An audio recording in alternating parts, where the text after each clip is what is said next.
Are you designing properly? Is your design mindset efficient enough? There are 4 key warning signs that you need to know about that can answer those very questions. And I'm going to show you how to fix these warning signs if you find yourself doing them in your own workflows. Now here's a perfect example of the first warning sign. Imagine you're browsing a website and the homepage dazzles you with vibrant colors, stunning images, and stylish fonts.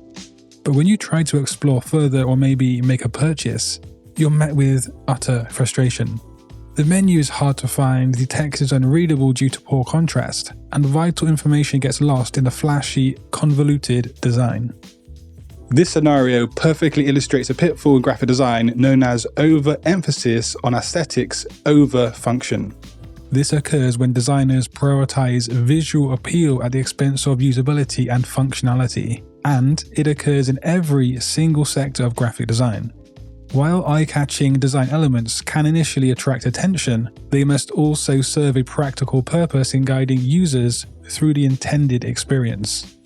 The hard truth about the overemphasis on aesthetics over function is that it often, but not always, stems from a desire to kind of impress and stand out as a designer or a creative. And that is without considering properly the audience and the practical use of your design. Now, to rectify this issue, designers should simply do these things. Prioritize functionality. Start by identifying the primary goals and objectives of the design project. Make sure the key information is easily accessible and displayed efficiently. That is, without being overshadowed by excessive visual embellishments. Focus on a user experience with your design. Put yourself in the shoes of the end user and consider how they will actually interact with your design. Streamline your navigation, optimize readability, and minimize distractions to create a seamless and intuitive experience. Maintain a cohesive balance. While aesthetics are important, they should complement rather than overshadow the functionality. Try and strike a balance between visual appeal and usability, ensuring that design elements enhance rather than distract from the overall user experience.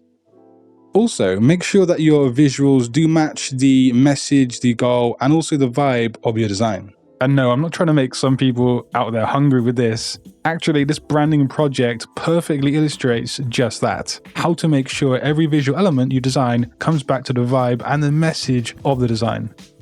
So here, this burger brand apparently has big personality. It's a vibrant brand and adopts a playful humor side. So when it comes to designing the visuals, the graphics, what would be a smart move here?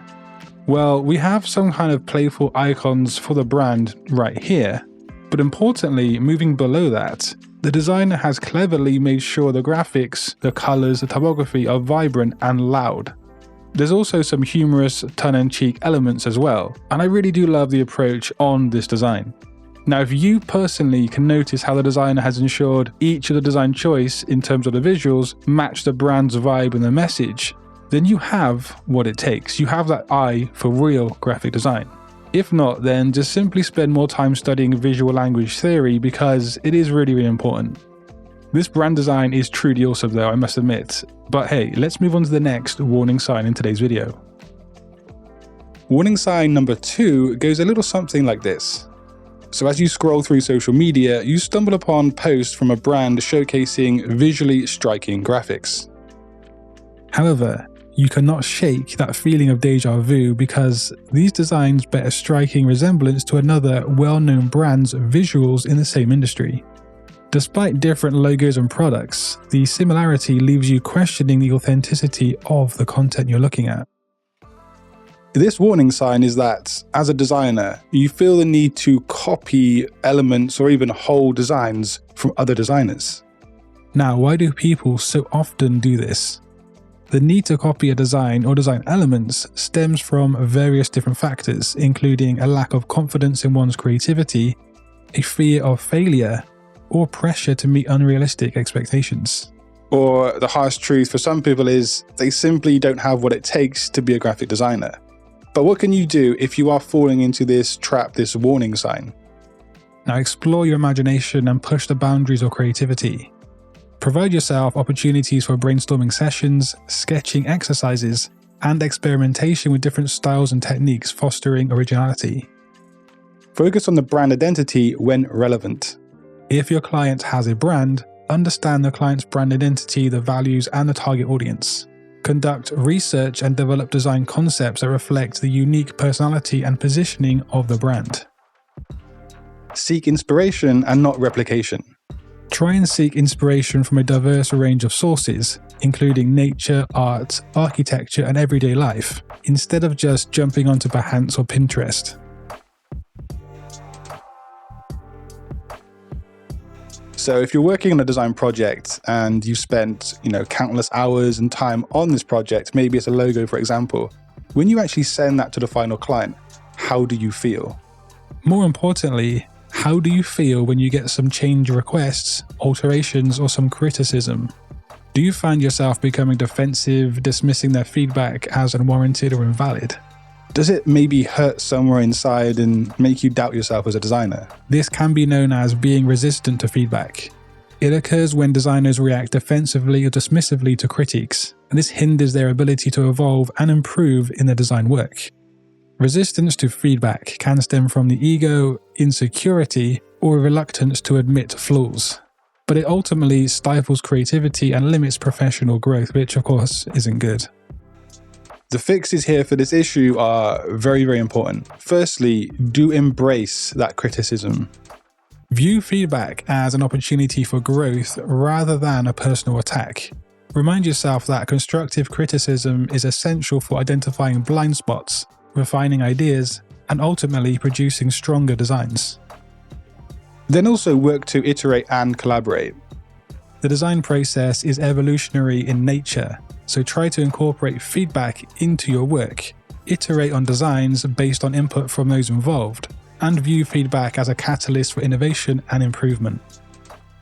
It really helps to not marry yourself to your designs. Don't let the design become an extension of your ego and your sense of self. You should be open to what people have to say about your work as well, within reason, of course. You shouldn't take on board everything someone says, because sometimes people will just try and hurt you or belittle your work.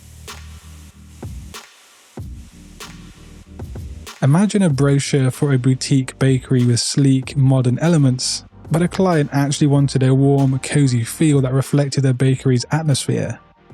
Despite good intentions, you've basically missed the whole message, the whole goal of the brief and the project, and essentially you've messed up as a graphic designer. This scenario highlights a common pitfall in graphic design known as misunderstanding the client needs. So this occurs when the designer fails to fully understand the goals, the preferences, and expectations of the client on any given project. And this leads to a design that doesn't resonate with the client or the audience or the solution for the project.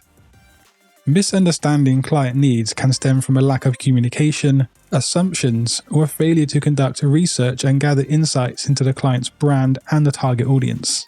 And this issue, unfortunately, can result in just more than one project not ending up in a good way. Consider a graphic designer tasked with creating a logo for a new startup.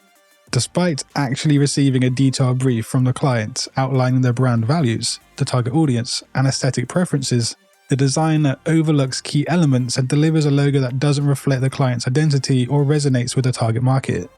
As a result, the client feels misunderstood and dissatisfied with the final outcome, and this leads to tension and frustration in the client-designer relationship.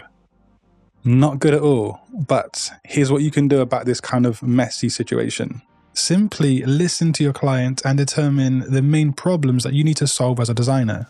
Read the brief and even maybe rewrite it in your own words. Highlight keywords in that brief which reflect design style, and refer back to the brief throughout your entire design process. Now, if you are exhibiting some of these warning signs, simply go back through the video, listen to the content, and then see how you can apply it to your own workflows. It's not the end of the world in most cases. But if you want to learn how to make technically better designs, just click that video on screen. But until next time, guys, design your future today. Peace.